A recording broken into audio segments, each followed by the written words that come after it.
이런, 늦겠다.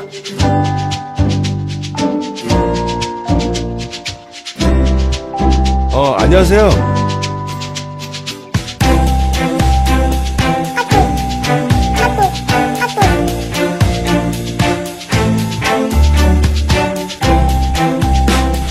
야, 너 뭐야 이거? 똑바로 못해 이거?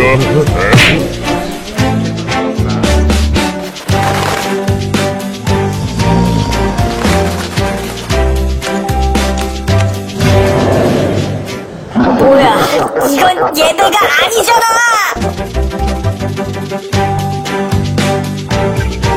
도와드릴게요.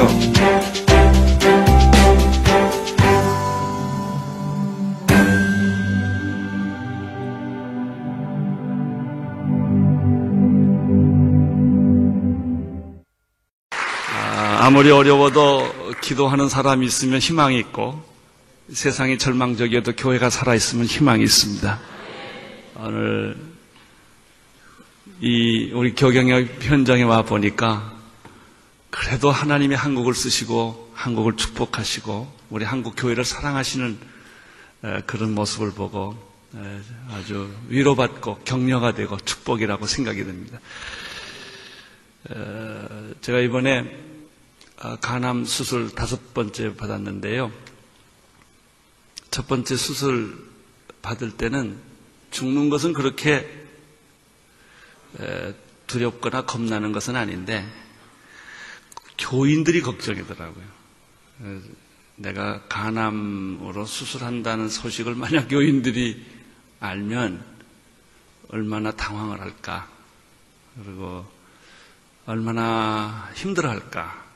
그것 때문에 교인들에게 말을 못하겠더라고요. 우리 장로님들이나 목회자들한테도 말을 못하겠더라고요. 제 주치의가 삼성병원에서 몰래 받자는 거예요.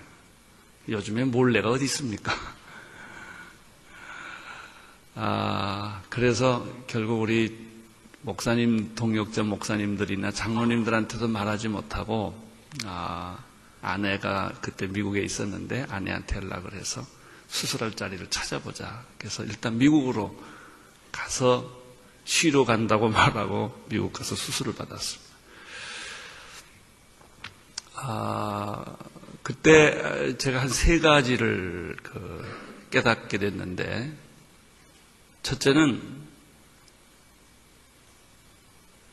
온누리교회를 어떡하나, 내가 만약에 수술을 받고 항암제를 맞고 교회 못 돌아오면 온누리교회가 적은 교회가 아닌데 다음 누가 목회자가 되는가라는 생각을 해보니까 깜깜하더라고요.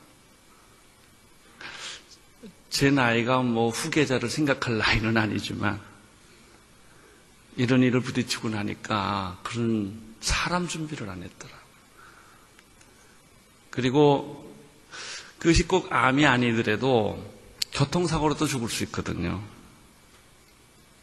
우리가 예견된 죽음은 아니지만 그런 일에 대한 생각을 안 하고 살아온 거예요. 내가 일 좋아서 일만 하는 것만 생각했단 말이에요. 굉장한 충격이었어요. 제가 사실 그때부터 지금까지 생각을 하나님이 하게 해주신 것은 내가 떠난 이후에 온누리교회를 어떻게 할 거냐 하는 문제를 지난 5년 동안 굉장히 깊이 생각을 하게 됐습니다. 두 번째는 이제 수술을 받는데 우리 아들이 옆에 있었어요. 아들이 기도하고 아버지 수술 잘 받으세요 그러더라고요. 잘 받지. 그리고 수술대로 들어가는데 가만 생각해 보니까 내가 수술 잘 받을 게 없더라고요. 잘 해줘야 잘 받죠. 내가 수술 잘 받겠다고 한들 받아지냐 이게. 수술하시는 분이 잘 해줘야 잘 받지. 또 명의가 집도한다고 해서 수술이 잘 되냐 이거예요. 죽을 사람 죽고 살 사람 사는 건데. 생각을 해보니까 그때 처음으로 내 가슴에 점여드는 생각은 인생은 능동태가 아니라 수동태라는 거예요. 사라지는 거지. 기회가 주어져서 목회하는 거지. 내가 잘한다고 잘 되냐 이게. 하나님의 은혜지. 그래서 그거를 제가 마음속에 이렇게 가슴속으로 그걸 경험하기 시작했어요. 하나님의 은혜로 사는 것이고 주어진 기회에 내가 은혜로 수동태로 살아가는 것이지 인생은 능동태가 아니다 하는 겁니다. 그리고 이제 세 번째 제가 생각을 하게 된 거는 이렇게 사람이 자기가 원하는 길을 가지 않고 원하는 일이 안 됐을 때, 고난을 겪었을 때 생각합니다. 그 뭐냐면 과연 내가 목회한다는 게 뭐냐, 이런 문제를 굉장히 깊이 생각을 하게 돼요. 여기 매년 재발을 했습니다. 1년에 한 번씩. 그래서 또 재발하고 또 재발하고 또 재발하고, 그래서 이번에 5번째 재발이 됐어요. 의사 선생님도 조금 당황하고 나도 당황하고, 그래서 또 친구들이나 아는 사람한테 또 수술했다는 말 하기가 좀 창피하더라고요. 근데 우리 장로님들이 저한테 와서 무슨 말씀을 하냐면, 목사님 이번 수술 끝난 다음에 수술 잘 됐습니다 하고 교인들한테 말하지 말고 목사님의 약한 것을 교인들한테 고백하십시오 이러더라고요. 근데 그게 참 어려워요. 자기 약한 것을 고백한다는 게 쉽지가 않습니다. 제가 4번 다 안 했거든요. 다 수술 끝나고 돌아와서 수술 잘 받았습니다고 말했지 기도해달라는 말을 못했어요. 장로님들 얘기를 가만 들어보니까 그 말이 맞더라고요. 교인들한테 미리 고백하는 것이 어차피 알게 될 텐데 늦게 알면 섭섭하다는 거예요.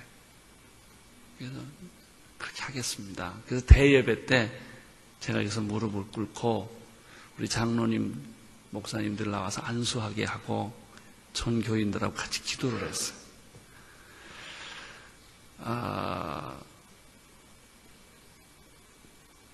제가 이번에 이런 수술을 거치면서 또 3가지를 이번 5번째 또 하나님이 많은 걸 가르쳐 주셨는데, 그 중에 하나는 바울의 고백, 내가 약할 때 강함이라. 이게 가슴에 와닿아요. 내가 강하면, 내가 잘났으면, 내가 목회 성공했으면 주님의 자리가 없어요. 그러니까 내가 약할 때, 부족할 때, 실수할 때 주님이 강함이라. 그게 가슴에 와닿아요. 또 한 가지는 기도의 능력을 새롭게 체험한 거예요. 성도님들이 기도해 준 것이 수술이나 그 후에 치유 과정에서 너무너무 생생하게 제가 느끼는 거예요. 제가 4차 수술할 때는 의사가 1시간 반을 땀을 뻘뻘 흘렸거든요. 근데 이번 수술에는 딱 25분 걸렸어요. 완샷에. 조영제를 넣고 사진을 촬영한데 아주 딱 암이 보이고,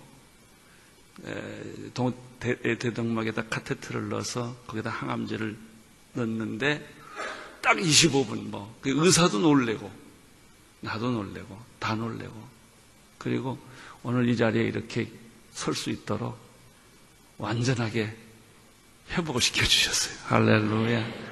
저는 거기서 발견한 게 있습니다.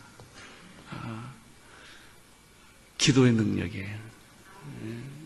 기도는 관념이 아니고 실제라는 거예요.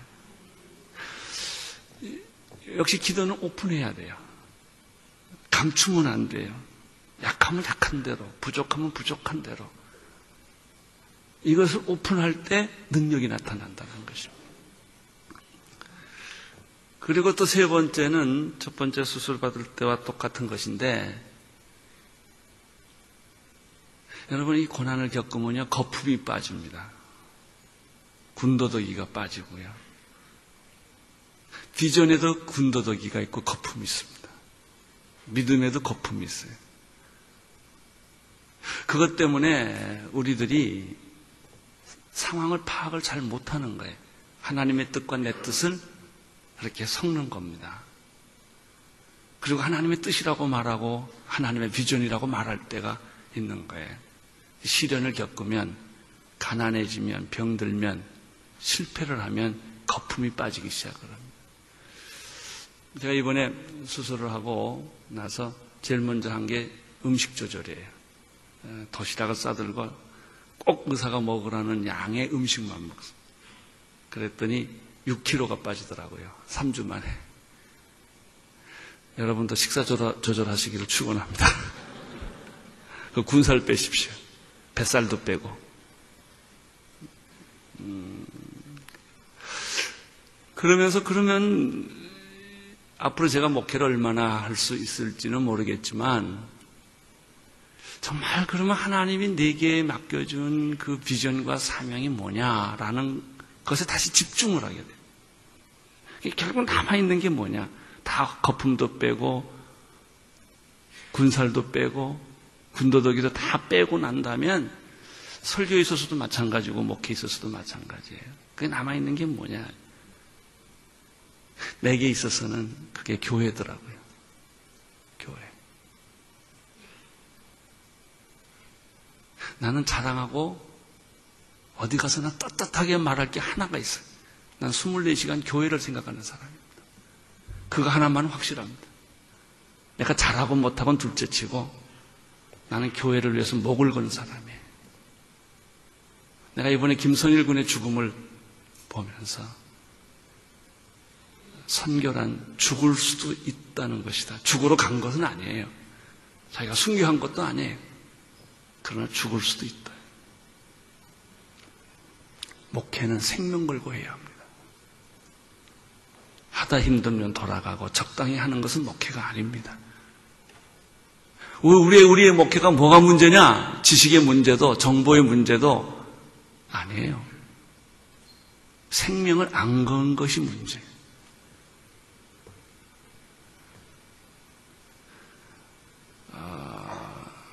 예수님의 꿈이 두 가지가 있어요. 신약을 정리해보면 첫째는 십자가 지는 꿈이에요. 그분의 생애 전체 말씀, 사역, 그분의 모든 것들을 보면 예수님은 사복음서 전체가 십자가에다 포커스가 있어요. 십자가의 길을 간 거예요. 그 길을 피하지 않았고 그 길을 외면하지 않고 그 길을 가신 것이 예수님의 꿈이었고 길이었어요. 또 하나가 있다면 교회를 세우는 것이 예수님의 꿈입니다. 돌아가신 이후에 이 지상에 남겨준 선물이 하나 있다면 그의 피로 사신 교회예요. 그 눈에 보이는 교회가 아니라 눈에 보이지 않는 교회요. 제도적이고 교파적이고 교리적인 그런 교회가 아니라 그리스도의 몸인 하나님의 나라를 이루는 교회라 말이죠. 저는 이 교회론과 지난 19년 동안 온누리교회를 세우면서 내가 싸운 건 교회론입니다. 교회론이 성경적 교회론이 있어야 목회 철학이 나와요. 목회 철학이 있어야 예배와 사역과 설교와 가르침과 선교와 전도가 이게 실 풀듯이 쫙 풀리는 거예요. 그러나 많은 사람들하고 얘기해보면 이 교회론이 흔들려요. 교회론이 이렇게 하나 이론이에요. 그래서 능력이 없는 거예요. 저는 이 교회론이 목회하는 데 있어서는 가장 중요하고 결정적인 것이다. 내가 자랑하는 게 하나 있는데 나는 우리 교회 어떤 누구보다 난 다 제일 잘한다고 내가 생각해. 어디에 먼지 있는 데까지 다 아니까. 구석구석 화장실까지 저는 부엌까지. 그만큼 교회를 생각을 많이 해요. 저는 어디 가나 디자인을 굉장히 연구해요. 왜?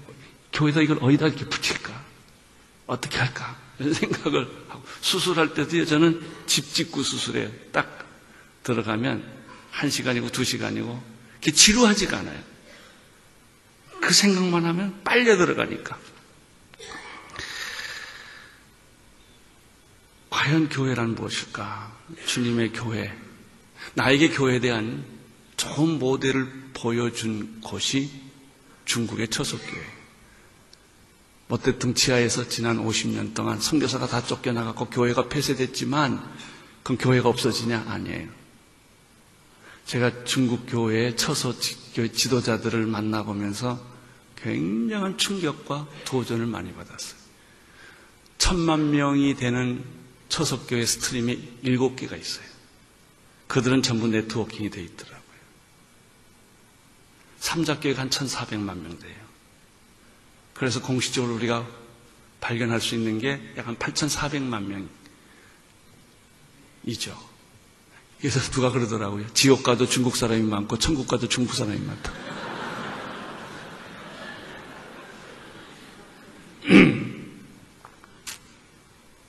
근데 난 이 사람들한테 왜 충격을 받았느냐? 성경도 제대로 없지요. 교회도 없지요. 목사도 없지요. 신학교도 없지요. 근데 진짜 교회가 있더라는 거예요. 진짜 하나님의 교회가. 한 처석교회 지도자가 내가 일본에서 집회할 때 저를 찾아왔어요. 그리고 간절히 나한테 화소연하더라고요. 한국에 좋은 선교사님들이 중국에 많이 왔는데 왜 교파의 교회를 만드냐고 질문하더라고요. 와서 다 자기 세력만 확장한다는 거예요. 우리 좀 가르쳐주면 좋을 텐데 킹덤 처치를 하지 않고 디노미네이션 처치를 한다는 거예요. 난 할 말이 없더라고요. 디노미네이션 처치를 한다는 거예요. 물론 교파에서 보냈으니까 그럴 수밖에 없겠지만 그러면서 날 보고 킹덤 처치하십시오 이러더라고요. 이분이 나한테 그 말 하러 왔다는 거예요. 우리는 한국 교회한테 배워야 합니다. 근데 그걸 가르쳐달라는 거예요.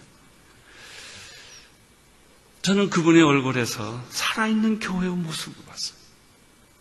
제가 또 교회론에 굉장한 충격을 받은 것은 북한에 있는 지하교회, 봉수교회 말고요. 우리가 지금 볼 수 있는 북한의 그런 교회가 아니라 진짜 순교자의 가족들로 만들어진 북한의 지하교회에 실체가 있다는 걸 내가 접촉하기 시작을 했어요. 그분들과 편지를 받기 시작했어요. 그러면서 날 놀라게 하는 거예요. 거긴 목사가 없죠. 장로도 없지요. 신학교도 없지요. 그래서 목사가 없으면 교회가 잘 되는구나. 내가 그때 알았어요. 신학교가 없으면 교회가 순수해지구나. 내가 그걸 알았어요. 나한테 보낸 편지 중에 하나가 이런 게 있어요. 요즘 혼란스럽습니다. 우리가 먹을 게 없어 혼란스럽지만 자칭 예수라는 사람이 여기저기 나타났다는 겁니다. 북한에. 그러니까 말세대가 되면 자칭 예수라고 주장하는 사람이 생기는데 그 사람이 옳은지 그른지를 모르겠다는 거예요. 뭐 그런 얘기들이에요. 지난번에 돌아가신 우리 김사무엘 목사님 북한에 갔을 때 20대 남자 둘이 세례받으러 왔어요. 도대체 이 사람이 어떻게 세례까지 받게 됐나가 이분의 퀘스천이에요. 고려호텔에서 세례를 줬는데 엄마랑 온 거예요. 이 엄마가 모세같이 예수 교육을 한 거예요. 비밀리에. 근데 이 아이가 커서 신앙 고백을 하게 됐을 때 세례를 줘야 될 텐데 목사가 없는 거예요. 그래서 목사가 왔다는 소식을 듣고 어떻게 연결을 해가지고 자기 아들 둘을 끌고 와서 세례를 준 거예요. 나는 그 과정은 잘 몰라요.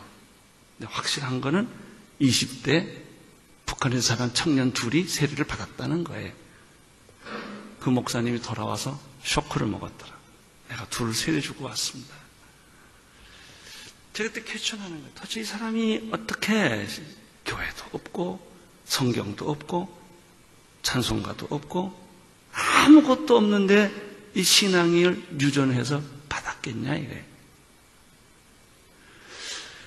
제가 북한에서 온 사람들하고 이 얘기를 해보면 들어본 다음에 내가 이런 거예요. 우리가 만약 통일이 돼서 자유롭게 된다면은 기독교 순교 사화는 다시 써야 된다. 기막힌 스토리들이 있더라고요. 드러나지 않는. 이게 진짜 교회다. 서방의 교회가 중국의 순수한 저속교회들 다 오염시킨단 말이에요. 돈으로, 신학으로 말이죠. 정말 성령의 역사, 하나님의 교회, 하나님이 목회하는 교회, 그게 제 마음의 목회 그림입니다. 건물이나 제도나 방법이나 우리는 너무 익숙하게 테크니컬하게 훈련을 많이 받았어요. 저는 끊임없이 제가 생각하는 것은 오늘의 교회 외형적인 모습이 아니라 진짜 하나님의 교회, 그리스도의 몸인 하나님의 교회, 그리스도의 영원한 신부인 하나님의 교회, 하나님의 나라를 이 땅에 이루는 교회의 그 본질이 뭐냐라는 생각을 끊임없이 하는 거예요. 제가 여러 가지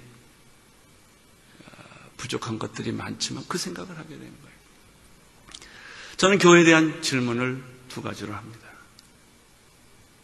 첫째는 교회는 정말 주님의 꿈이시고 이 시대의 유일한 희망이고 대안인가? 난 여기에 대한 우리의 확실한 대답이 있어야 된다고 믿습니다. 교회가 살면 세상은 산다. 예? 교회가 무너지면 다 무너진다. 나는 오늘 우리 시대에 우리 국내나 국외나 오늘 우리 시대의 문제는 교회의 절망이에요. 교회가 무너지기 때문에 레스비안, 게이 이런 것들이 물밑 세상적 사고방식, 포스트 모더니즘, 종교다원주의 등등등등이 파도처럼 밀려오는 것은 교회가 뚝이 무너졌기 때문에. 이 말을 뒤바꾸면 뭐예요? 교회가 뚝을 다시 만들면 그건 숫자도 아니고 그것은 제도도 아닙니다. 정말 하나님의 교회가 중국에 있는 처소교회처럼 북한에 있는 지하교회처럼 정말 살아있는 교회, 순교하는 교회, 생명을 거는 교회들이 몇 개만이라도 있으면 죄악의 물결을 막을 수 있다 이거예요. 네? 교회는 이 시대에 아직도 유일한 희망이고 대안이다 말이죠. 네? 오늘 우리가 지금 우리 정치적 절망과 경제적 이 난관을 뚫고 나갈 수 있는 것, 교육의 이 부재를 뚫고 나갈 수 있는 것도 대안은 교회다 이거예요. 우리가 만들어 놓은 제도적인 교회, 그런 디노미네이션 처치가 아니라 예수님께서 꿈꾸시는 바로 그런 교회들이 순교적인 각오를 가지고 있다면 그것이 희망이다. 미국도 마틴 루터 킹 이후에 순교자가 없어요. 한국도 교회가 많이 컸지만 순교자가 없습니다. 정말 순교의 각오를 하고 복음을 전해야 됩니다. 나는 김선일 군이 본의 아니게 참수를 당했지만 그 죽는 방법도 너무 잔인하게 죽었습니다.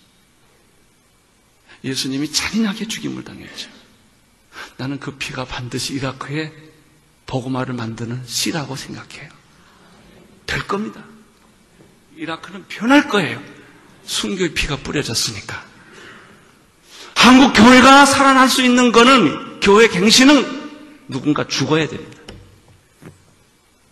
병들어 죽든 배고파 죽든 매 맞아 죽든 감옥에 가서 죽든 예수 이름으로 죽어야 된단 말이에요. 순교의 피를 뿌리지 않고는 다시 살아나는 법이 없어요.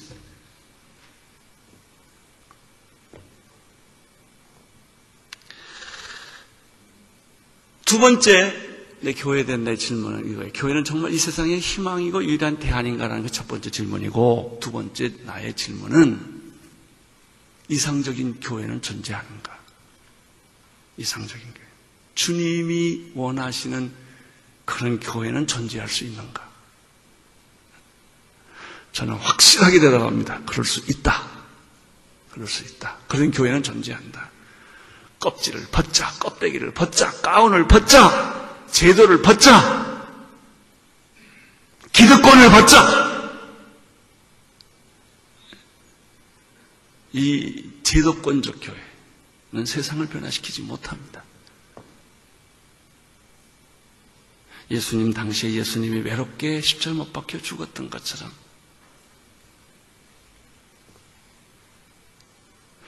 과연 초대교회, 이 로마와 초대교회를 변화시켰던 교회가 실체가 존재하는가? 그게 있다. 그 모델이 있다. 그것이 사도행전적 교회다. 내가 어떤 지역에서 목회를 하든 어떤 사람들을 대상으로 목회를 하든 간에 그것이 캠퍼스건 노동자 세계건 그것이 선교지건 그것이 시골이건 농촌이건 어디든지 간에 그건 중요하지 않아요. 그런 형태는. 북한이건 중국이건 달나라건 그건 중요하지 않아요. 중요한 것은 어떤 종류의 교회냐 이거예요.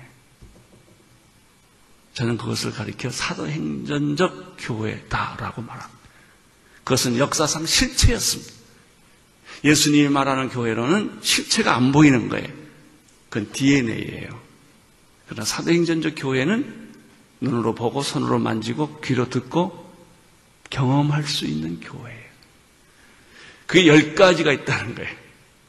10가지만 있겠습니까? 12가지도 있고 5가지가 다 본인이 보기에 따라서 그건 다르게 수가 있는데 내가 사도행전 28장을 볼 때 한 10가지 중요한 요소를 갖추면 사도행전적 교회의 실체와 비슷하다는 것이죠. 그것은 오늘 여러분하고 이 밤에 이야기하고 싶은 거예요. 첫째는 사도행전적 교회라고 말할 때 제일 중요한 첫 번째 실체는 성령으로 잉태된 교회가 사도행전적 교회다.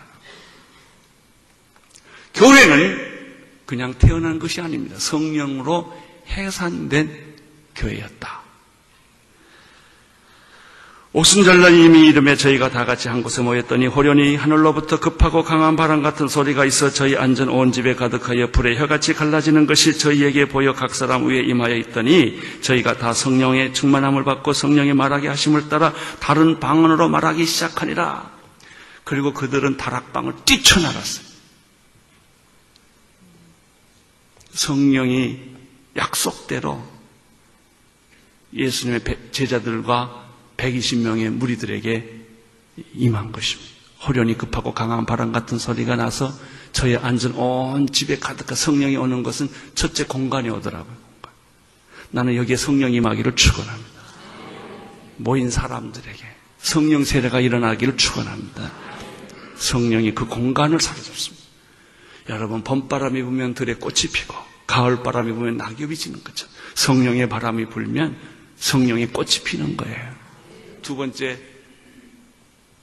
성령의 불은 머리, 바람은 공간에, 불은 사람 머리 위에 임해. 나는 여러분 머리 위에 성령의 불이 떨어지기를 축원합니다. 불이 임하여 있더니, 불의 혀같이 갈라지는 것이 저희 머리 위에 임하여 있더니 저의 앉은 곳에 성령이 충만함을 받고 다른 방언으로 말하기를 시작하니라. 나는 그 이상도 그 이하도 아니에요. 그냥 이거예요. 이런 현상이, 이런 역사가 보이고 느끼고 경험할 수 있는 교회가 사도행전적 교회란 말이죠. 나는 여러분의 리더십이 다 성령 충만하기를 바랍니다. 여러분 교회 장로님들이 다 성령 세례받고 성령의 능력을 얻고 성령의 음성을 듣는 사람 되기를 축원하는 것입니다. 여러분 교회 장로님이 뭐예요? 하나님의 음성, 성령의 음성을 들을 줄 아는 사람이 리더가 될 때 그게 사도행전적 교회가 되는 것이죠. 하나님의 음성을 못 들었는데 무슨 하나님의 교회가 되겠습니까? 하나님의 말씀이 없는데 무슨 하나님의 교회가 되겠습니까? 사도행전적 교회의 첫 번째 특징은 오순절날 성령이 임했던 것처럼 그런 성령의 역사들이 실제로 경험되고 이야기되고 그리고 그 역사들을 우리가 볼 수 있어야 한다는 것이죠. 나는 우리 목사님들이 다 성령에 충만한 설교하기를 바라고 그렇게 기도하고 그렇게 능력 있고 그렇게 안수하시고 그렇게 말하고 치유하고 회복하는 그런 능력이 있게 되기를 축원하는 거예요. 이게 본질입니다. 이게 핵심이고 이게 본질이에요.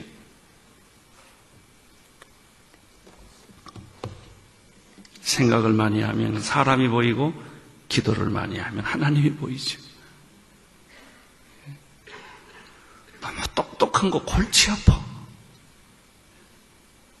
교회는 똑똑한 게 중요하지 않아요. 성령 충만한 게 중요해요. 성령 충만하시기를 바랍니다. 이게 한국교회 사는 방법이에요. 두 번째입니다. 두 번째는 그 사도행전적 교회의 두 번째 실체는 2장 42절 47절 우리가 너무나 많이 읽고 사모하고 아는 글이죠. 저희가 사도의 가르침을 받아 서로 교제하며 떡을 떼며 기도하기를 전혀 힘쓰니라. 사람마다 두려워하는데 사도들로 인하여 기사와 표적이 많이 나타나니 믿는 사람이 다 함께 있어 모든 물건을 서로 통용하고 또 재산과 소유를 팔아 각 사람의 필요를 따라 나눠주고 날마다 마음을 같이하여 성전에 모이기를 힘쓰고 집에서 떡을 떼며 기쁨과 순전한 마음으로 음식을 먹고 하나님을 찬미하며 또 온 백성에게 친성을 받으니 주께서 구원받는 사람을 날마다 더하게 하시니라. 이런 일들이 일어나는 교회가 사도행적 교회예요. 재직했다, 당했다 이런 게 사도행전적 교회가 아니에요. 교제하고 떡을 떼고 사도의 가르침을 받고 서로 있는 거 나눠주고 집과 교회를 왔다 갔다 하면서 하여튼 이런 것을 경험하고 느끼는 순, 구역, 그런 공동체 서로 보면 그런 느낌이 든단 말이에요. 그런 생각이 난단 말이죠. 그런 관계가 만들어졌단 말이죠. 그것이 제자훈련이라는 표현을 쓰든 그것이 1대1이라는 표현을 쓰든 그것이 큐티라는 표현을 쓰든 간에 그런 게 있단 말이죠. 그런 게. 사도의 가르침을 받고 서로 교제하고 떡을 떼고 성만찬하고 만나면 너무 좋고 다 잊어버리고 내 거 다 퍼주고 이런 분위기, 이런 생각. 할렐루야. 이게 사도행전적 교회란 말이죠. 만나가지고 회장 그리고 손 들고 이건 사도행적 교회가 아니에요. 2단이요 3단이요 이거 다 아니란 말이죠. 법이요 이것도 아니란 말이죠. 법이 무슨 법이에요? 법이에요. 법으로 따지자면 당신이 제일 먼저 죽어야 되는데 다 은혜로 사는 거죠. 근데 그런 대화가 교회 안에 없는 거예요. 이게 사도행전적 교회란 말이에요. 세 번째, 사도행전적 교회는 어떤 교회인가? 사도행전 3장 6절에 10절에 있는 말씀 잘 아는 것이죠. 베드로와 요한이 기도 시간이 돼서 성전에 올라가 기도하다가 나면서 안진뱅이를 만나가지고 구걸을 하니까 내가 응가 그거는 당신이 요구하는 건 없지만 내가 당신에게 주고 싶은 것이 있어. 나사렛 예수 그리스도 이름으로 일어나 걸으시오. 그 사람의 손을 잡아 일으키니 발과 발목에 힘을 얻고 뛰고 걸으며 찬송하며 성전으로 갔더라. 할렐루야. 나는요 그 본문을 볼 때 내가 꼭 나면 안진뱅이 같은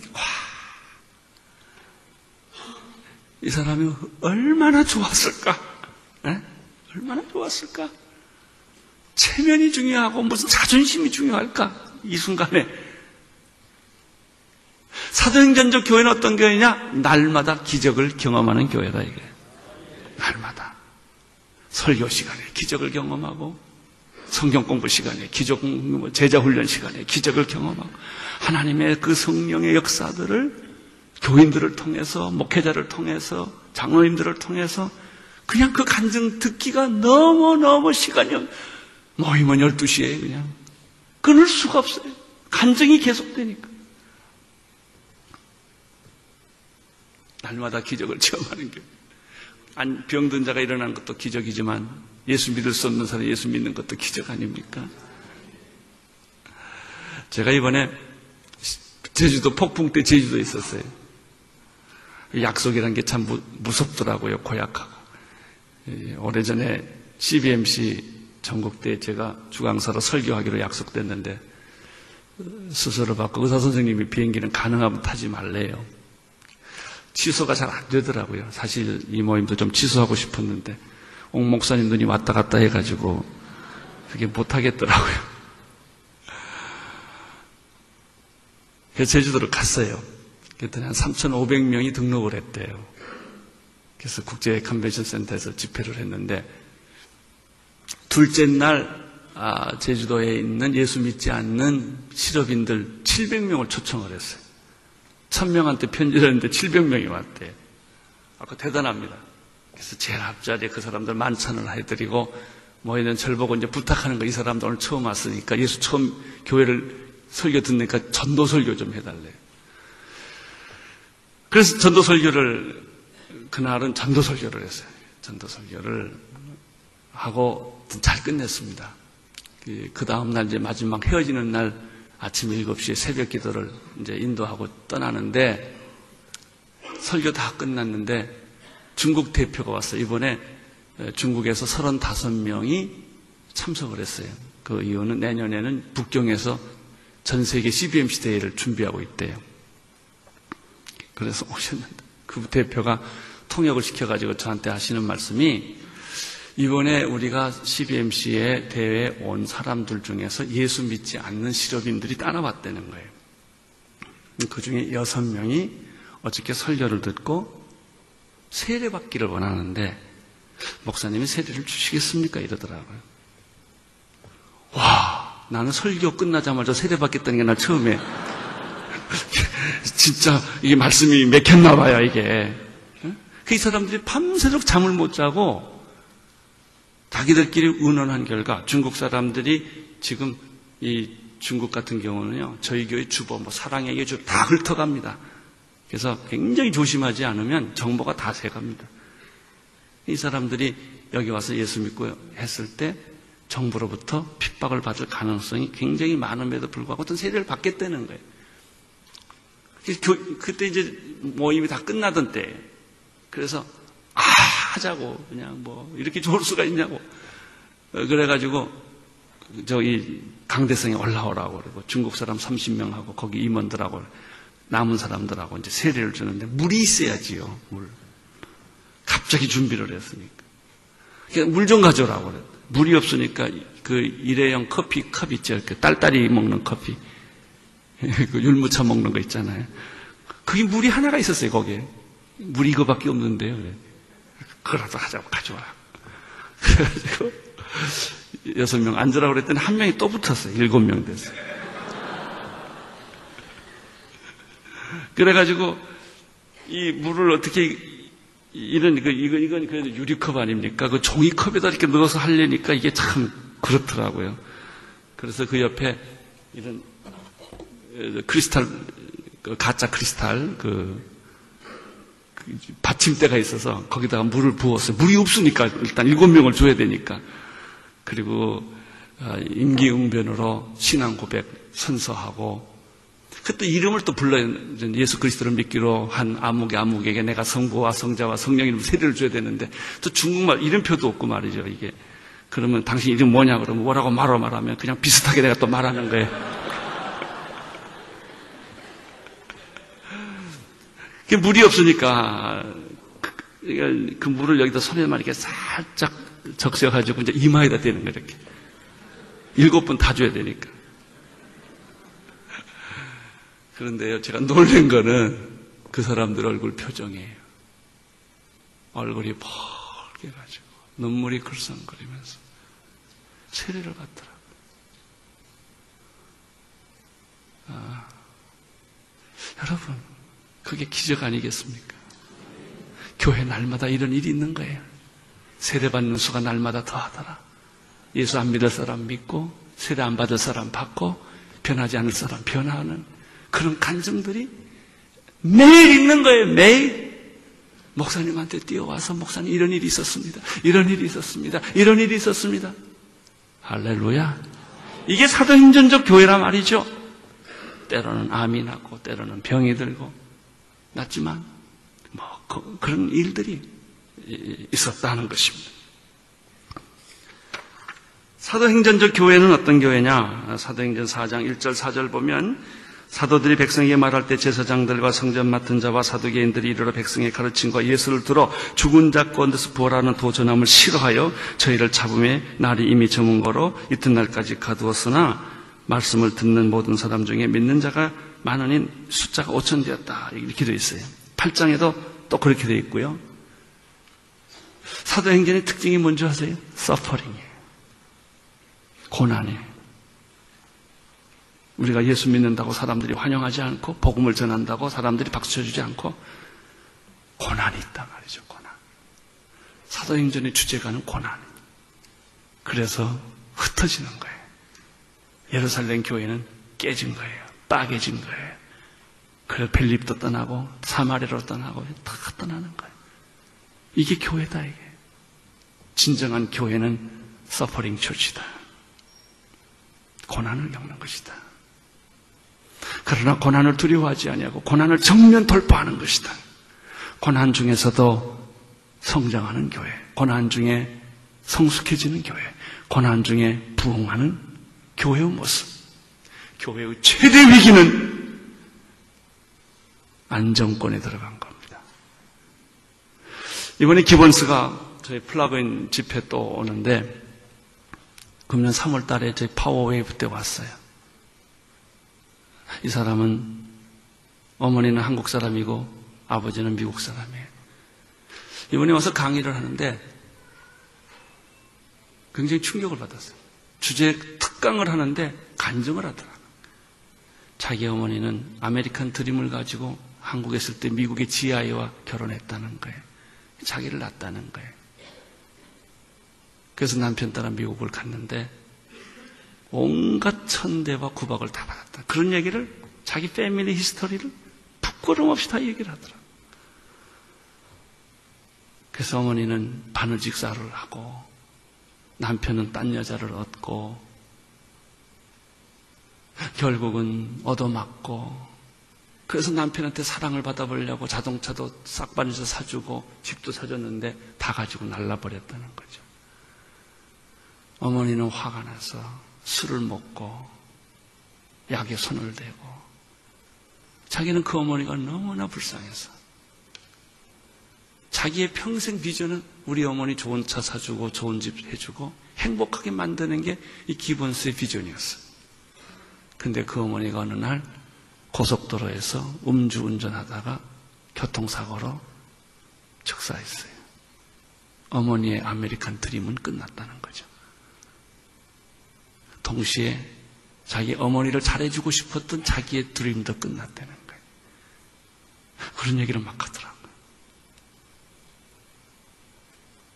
그러면서 하시는 말씀이 그때 자기가 기도했대요. 내가 어떻게 살아야 합니까? 이제 어머니가 없는데 내가 어떻게 살아야 됩니까? 그때 하나님이 나를 위해 살아라. 그래서 신학교를 갔어요. 그래서 그 사람이 신학교를 들어가서 공부를 하고 주님의 종이 됐어요. 그리고 지금은 얼바인에서 3,000명이 모이는 다민족 교회, 특별히 중국, 코리안들을 20대, 평균 20대, 30대. 미국에서 제일 아주 성공적인 교회를 했어요. 이번에 매트릭스를 하기 때문에 이번에 엘바인에 하고 LA에 한 400명 모이는 교회를 하고 이번에 뉴욕에 교회를 또 만들었더라. 매트릭스를 짜는 거예요. 그분이 지난번에 저희 교회 오셔서 집회를 하는데 교회가 너무 부흥이 돼가지고 땅도 몇십 에이커 사고 헌금도 다 걷어놓고 그리고는 자기가 교인들한테 선언한 거예요. 이게 위기입니다. 우리 교회는 위기의 시간에 접어들었습니다. 전 교인에게 금식을 선포했어요. 다시 생각합시다. 우리가 어디로 가야 하는지 다시 생각합시다. 그래서 전 교인에게 40일 금식을 선포했는데 70%가 따라왔대요. 그래서 와, 어떻게 40일 기도를 교인이 다 60, 70%가 따라했을까 그랬더니 미국식 기도는 한국식 기도하고 달라요. 금식 기도는 미국식 기도는 빨대 금식이에요. 그거 아세요? 빨대로 먹는 거 다 먹는 거예요. 우유도 먹고 생식도 먹고 햄버거도 갈아도 먹고 그렇게 40일하는 거예요.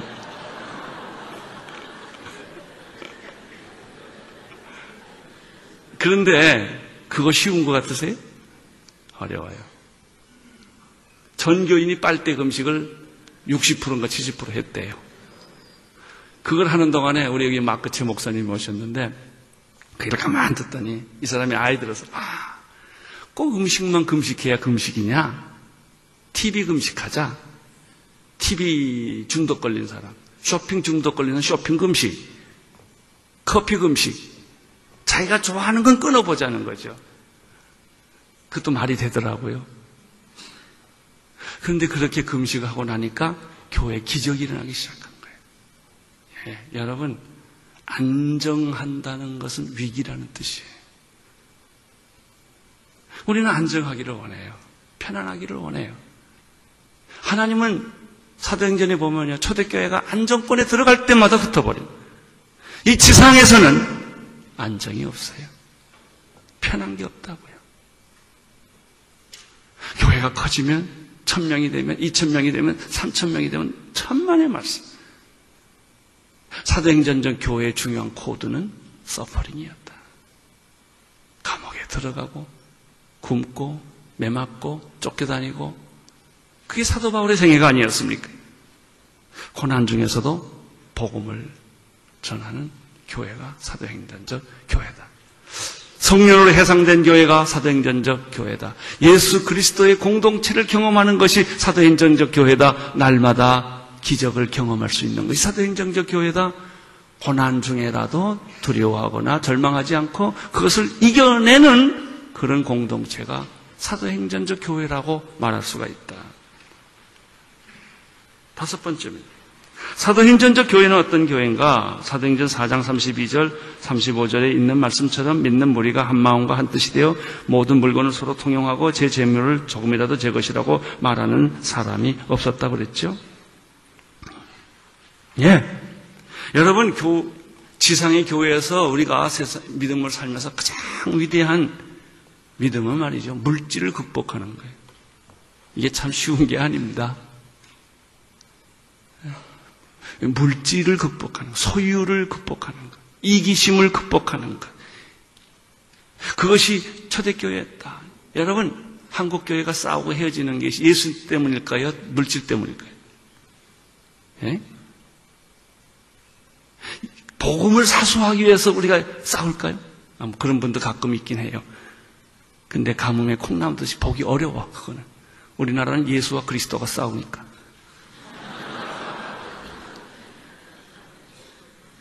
많은 걸 보면 재산 싸움이에요. 기득권 싸움이고요. 권력 다툼이에요. 국회보다 저지를 때가 한두 번이 아니에요. 여러분, 그런 멘탈리티를 가지고 어떻게 세상이 변화됩니까? 초대교회가 능력이 있었던 것은 물질의 유혹을 넘어섰다. 다 서로 통용하고 나누고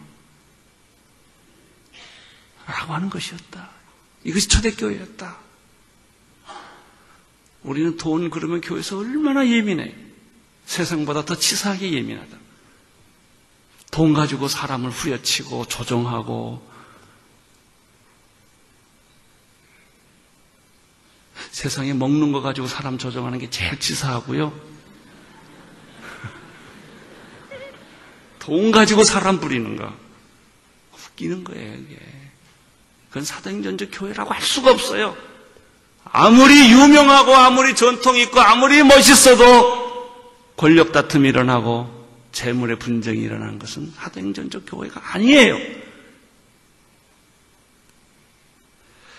사도행전적 교회의 6번째 특징은 정직과 순결과 거룩이라는 것이죠. 이것이 사도행전 5장에 나오는 아나니아와 삽비라 사건. 너무 잘하니까 안 읽고 그냥 넘어가겠습니다. 여러분, 아나니아와 삽비라의 얘기 포인트가 뭐예요? 베드로가 하는 말 있잖아요. 언제 헌금하라고 그랬냐? 헌금 안 한들 하나님이 그거 가지고 화내는 게 있냐? 왜 헌금했다고 해놓고 속이냐? 이게 삥땅했냐? 이게. 그리고 아나니아 삽비라가 즉사하잖아요. 이 기준으로 보면 살아남을 사람에게 하나도 없어. 나를 포함해서. 그게 무슨 얘기예요? 교회의 본질은 거룩이다. 이게. 교회의 본질은 정직이다. 교회의 본질은 순결이다. 이런 교회가 사도행전적 교회고, 그런 교회가 능력이 있는 것이다. 물질을 이길 수 있고 명예와 세상의 권력을 이길 수가 있는 그런 힘은 어디서 오는가? 순결이 힘이다. 정직이 힘이다 하는 것이죠.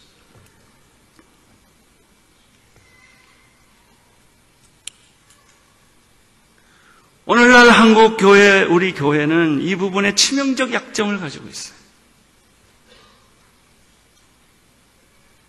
우리는 여기에 이 틀에서 벗어나려고 애를 쓰죠. 문화적으로 거짓말이, 지혜로운 거짓말이 필요하다고 생각하는 오늘 우리의 문화 속에서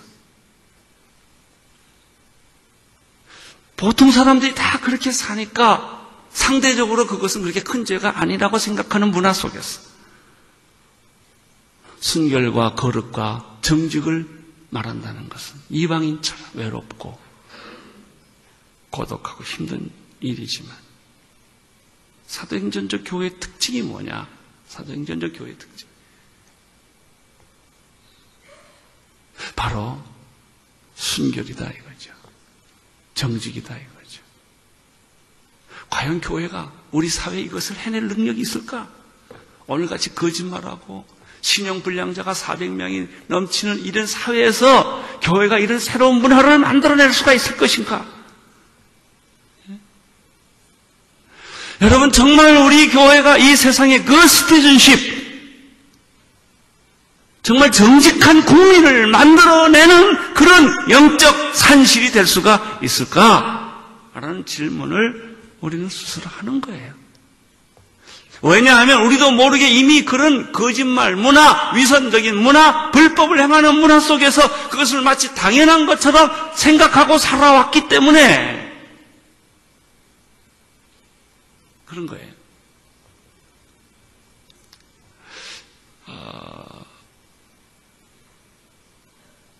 인도네시아인가요? 그 나라에서 어떤 사람들이 예수를 믿었는데 목사님들이 모여서 회의를 했답니다. 그 선언문을 발표했는데 우리는 더 이상 축첩하지 말자 이런 회의를 했대요. 왜? 아내를 몇 얻는 것이 문화적으로 젊어 잘못이라고 생각하지 않는 사회이기 때문에 일부 일체로 간다는 것 자체는 그런 문화적 배경이 있는 사람들에게는 그것이 굉장한 도덕적 결정이라는 거예요. 왜? 세상 사람 다 그렇게 안 하고 살기 때문에. 사도행전에서 아나니아와 삽비라를 하나님이 베드로를 통하여 제거했던 사건은 이런 면에서 우리에게 경종을 울리는 사도행적한 사건이었다 하는 것이죠. 자, 7번째로 가겠습니다. 사도행전 교회는 어떤 교회인가? 영적 지도자를 세우는 교회였다. 평신도 지도자를 세우는 교회였다. 사도행전 6장 3절 7절에 보면은 헬라파 유대인과 히브리파 사람들이 서로 싸울 때 이렇게 말하지 않습니까?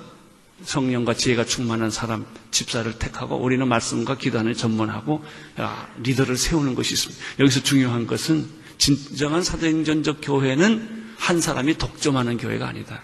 리더십을 나누는 교회다. 우리 한국 교회에 빨간 등이 켜져 있는 것이 이 부분이에요. 리더십을 나누지 못한다는 거예요. 그래서 리더십 싸움이 생기고 누가 독점하느냐, 장로가 독점하냐, 목사가 독점하느냐. 한 번 잡으면 또 절대 안 내놔요. 그래서 이런 양극화된 현실이 많죠.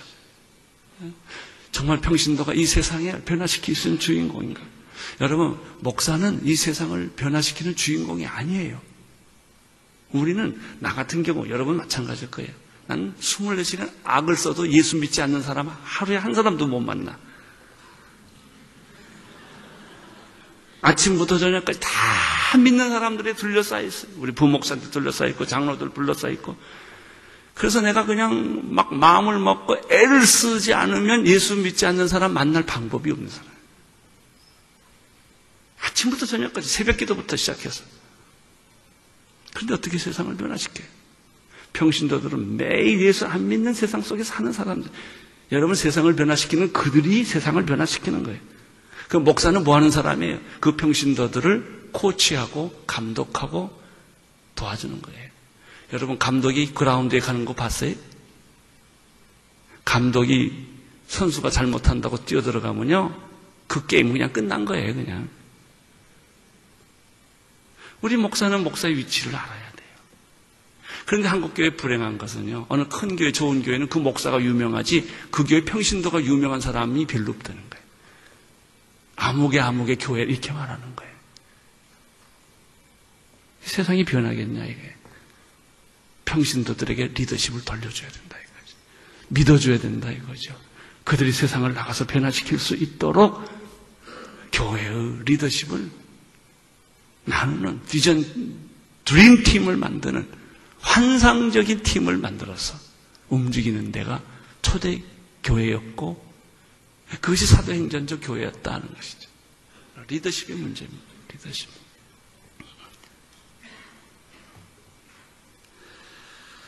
정말 이 사도행전적 교회는 평신도들에게 영적 권위를 주고 그들을 제자 훈련시켜서 리더로 세워서 세상에 나가서 빛과 소금이 되게 하는 이 제자 훈련의 키는 사도행전적 컨셉이라는 것이죠. 목사가 어떻게 다 합니까? 못합니다. 그럼에도 불구하고 목사는 좋은 감독 같은 거예요. 그 창의적인 모델하고 전통적인 모델이 있는데 전통적인 모델은 플레이그라운드가 목사가 뛰어요. 꼰투 같은 거예요.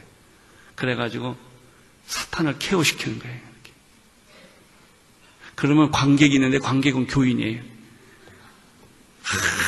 할렐루야 아멘.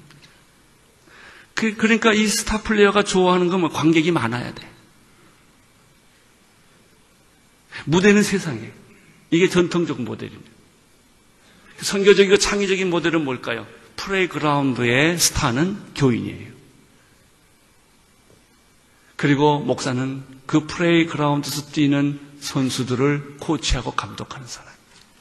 관객은 누구냐? 세상 사람이에요. 우리의 관객은 세상 사람이에요. 무대는 세상이에요. 이 패러다임이 다른 거예요. 8번째. 사도행전적 교회는 어떤 교회인가? 이방인을 가슴에 품는 교회. 사도행전 10장 44절부터 48절에 보면 베드로와 고넬료가 나왔죠. 베드로는 절대로 나는 이방인에게 세례 줄 수 없습니다. 하나님이 하도 답답해서 드라마를 하잖아요. 보재기를 내렸다 올렸다 내렸다 올렸다를 3번씩이나. 베드로가 참 대단한 사람이라고 생각이 돼요. 하나님이 시키는데도 노하니까. 하나님의 이름으로. No! 나 그런 거 해본 적도 없고 할 수 없다 이거예요. 하나님이 아니 내가 하라는데 왜 그러냐 이게. 우리가 이런 게 참 많습니다. 전통과 역사에 관행에 묻혀서 해야 될 일을 못할 때가 얼마나 많은지 몰라요. 하나님이 원하시는데 드디어 베드로가 세례를 주지 않아요? 그러면서 이 사람 세계관이 깨지는 거예요. 세계관이. 믿음의 세계가 깨지고 그 사람의 패러다임이 전환이 온 거예요. 이렇게 생각하는 것만이 예수 가장 잘 믿고 전통적이라 생각했던 그 패러다임이 깨지는 것이죠. 예. 교회의 본질은 무엇일까요? 끼리끼리 노는 게 아닙니다. 다른 사람을 가슴에 품는 거예요. 다른 민족을 가슴에 품는 거예요. 나와 문화가 다르고 언어가 다르고 가치관이 다른 사람들을 예수 그리스도 이름으로 한 형제가 되는 거예요. 백인이나 흑인이나 노인이나 젊은이나 남자나 여자나 동양이나 서양이나 우리는 그리스도 안에서 한 형제요. 내 겹 하나 내 겹 하나. 여러분 우리는 예수님을 참 믿다가 교파의 벽을 너무 높이 담을 쌓은 거예요. 예수님이 안 보여.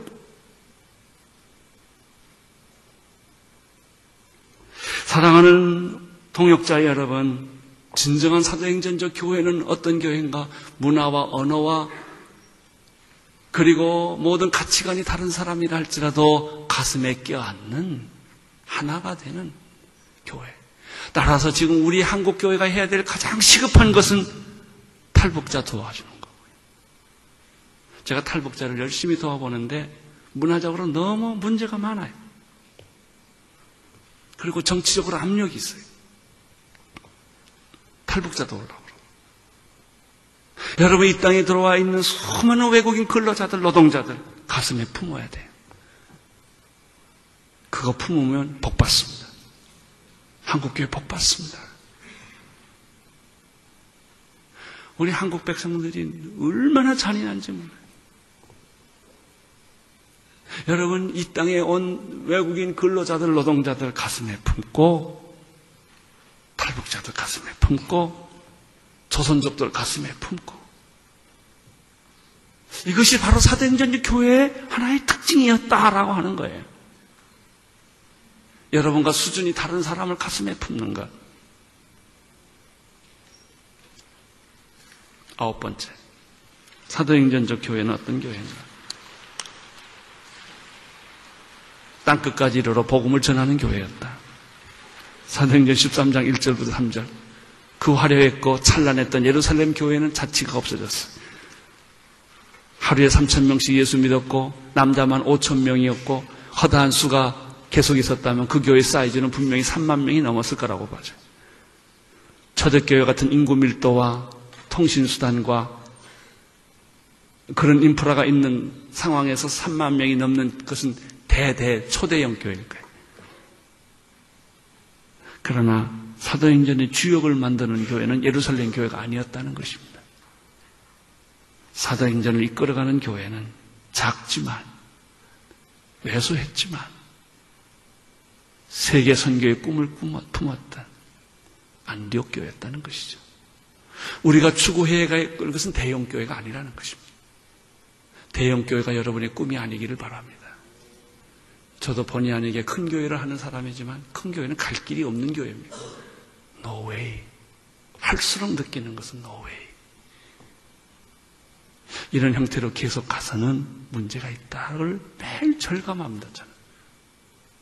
그래서는 저희 교회를 한 30개로 다 쪼개서 분산을 시켜야 되겠다는 생각을 한 거예요. 사도행전을 끌고 가는 것은 안디옥 교회였어요.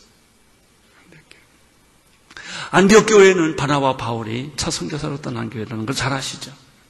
제가요, 우리 언누리께서 교회 처음 세울 때 사도행전 시작했거든요. 그리고 13장 공부할 때 내가 하나님께 기도하고 교인한테 선포했어요. 우리가 13장 설교할 때는 선교사 하나를 보냅시다. 그 당시엔 제가 제 개인 월급 받거나 생활 받지 않고 선교사부터 월급을 주고 생활비를 보냈어요. 그때 우리가 첫 선교사로 선택한 사람이 김우정 선교사님이었어요. 그 다음에 한정국 선교사님을 저희가 보내기로 했었어요. 그날 13장 공부하는 날 김우정 선교사님 부부를 초청해서 같이 예배를 드리고 이 설교를 하고 선교사로 정식으로 파송을 했어요. 그랬더니 우리 교인 하나가 나한테 찾아왔어요. 에이, 목사님, 그건 사도행전이 아닙니다. 그래. 뭐가 아니냐? 우리가 오늘 선교사로 파송하지 않았냐? 그랬더니 사도행전 13장은 바울과 바나바가 같습니다.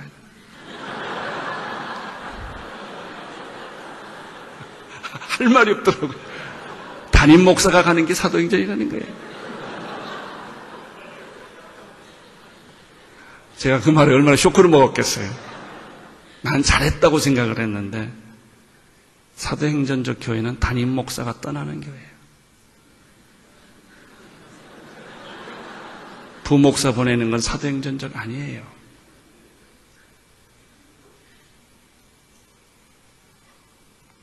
왜? 나도 아직 못 가고 있으니까. 제 아내도 선교사로 헌신했고 나도 선교사로 헌신해서 만나서 결혼하게 됐는데 제 아내는 뉴질랜드에서 신학을 할 때 선교사한테 10곳에다 편지를 해서 선교사로 가겠다. 다 거절당했어요. 그래서 나한테 시집을 오게 된 거예요. 내가 선교지인가 봐요.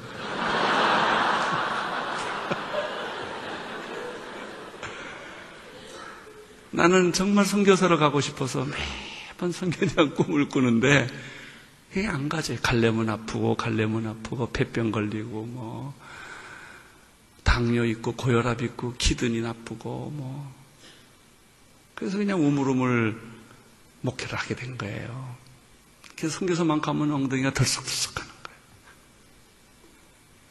저희 교회 의사 선생님이 50대 연변으로 간 치과 의사 선생님이 있는데 그분이 어느 날 잠깐 귀국을 했어요.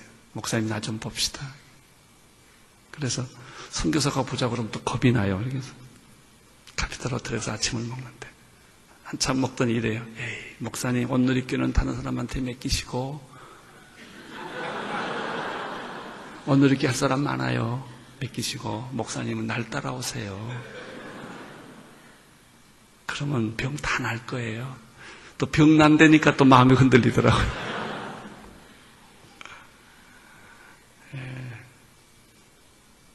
여러분, 담임 목사가 다 갈 수는 없지만 안디옥 교회 모델은 바나바와 바울이 떠났다는 것입니다.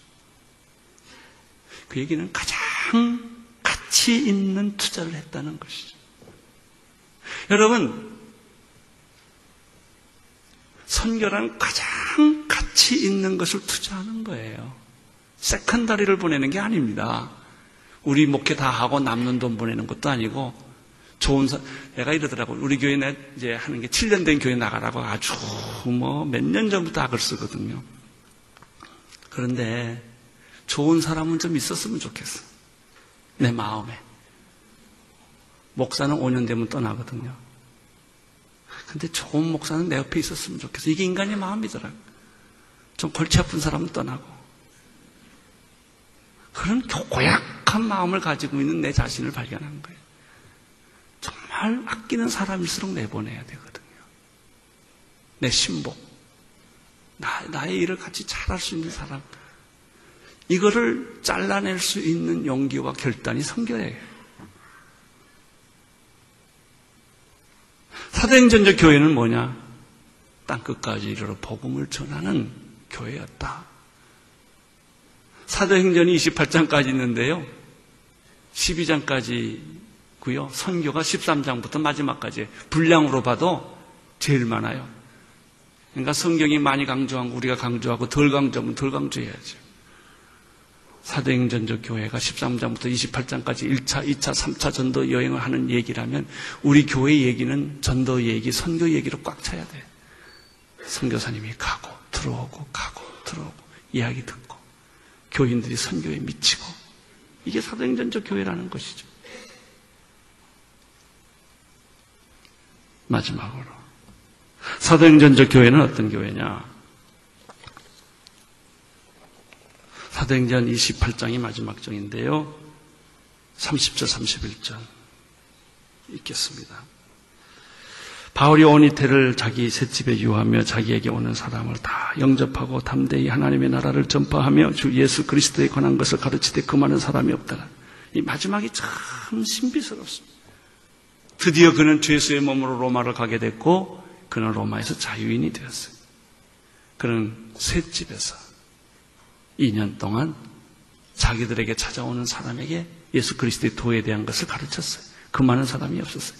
근데 그게 끝이에요. 미완성이에요. 저는 질문해요. 바울하고 2년 동안 성경 공부했던 사람이 그 후에 어떻게 됐을까? 그들이 집으로 돌아갔을까? 성경 공부 끝나고 끝났을까? 아니에요. 그들은 불덩어리가 되었을 거예요. 어디에 가든지. 그들은 성령의 역사와 그 기적 속에서 예수 그리스도를 전했을 거예요. 그리고 순교했을 거예요. 그것이 초대교회입니다. 우리가 사도행전 28장 제일 마지막 부분을 보면은 사도행전은 미완성이라는 사실을 발견하게 됩니다. 미완성이다. 그리고 그때부터 지금까지 성령 받은 사람은 다 사도행전을 쓰고 있는 것이다.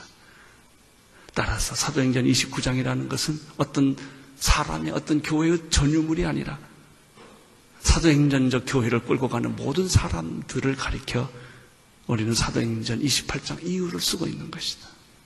주님 오실 때까지. 예. 나는 10가지를 이야기를 했습니다. 여러분의 교회는 이 사도행전적 기준에 의하면 얼마나 비슷합니까? 얼마나 크냐 작냐는 중요하지 않아요. 누가 말한 것처럼 세팅 캐퍼시티가 중요한 게 아니라 샌딩 캐퍼시티가 중요한 것이다. 얼마나 많이 모였느냐는 중요한 바로 그건 기준이 아니다. 이거예요. 얼마나 크냐도 기준이 아니다는 거예요. 얼마나 사도행전적이냐. 두세 사람이 모였다 할지라도 그것이 시골에 있건 서울에 있건 선교지에 있건 오지에 있건 간에 우리의 설교가, 우리의 가르침이, 우리 성도들의 삶이, 우리 성도들의 가치관이, 우리 교회의 공동체의 목표가 사도행전적 목표와 비슷하다면 그건 사도행전적 교회다. 사도행전 29장을 쓰고 있는 것이다. 그런 교회는 세상을 뒤집을 것이다. 그런 교회는 하나님께 영광을 돌리고 하나님의 영광을 받으실 것이다. 사람에게는 잊혀질지 몰라도 하나님 나라에서 영원히 기억될 것이다. 할렐루야. 나는 여러분들의 교회가 사도행전적 기준에 의해서 설명되는 교회가 되기를 축원합니다. 기도하겠습니다. 주님, 금쪽같이 귀한 시간을 내서 이곳에 왔습니다. 하나님의 음성을 듣고 돌아가게 하시고 회복되어 돌아가게 하시고 비전을 가지고 돌아가게 하여 주옵소서. 예수님 이름으로 기도드립니다. 아멘.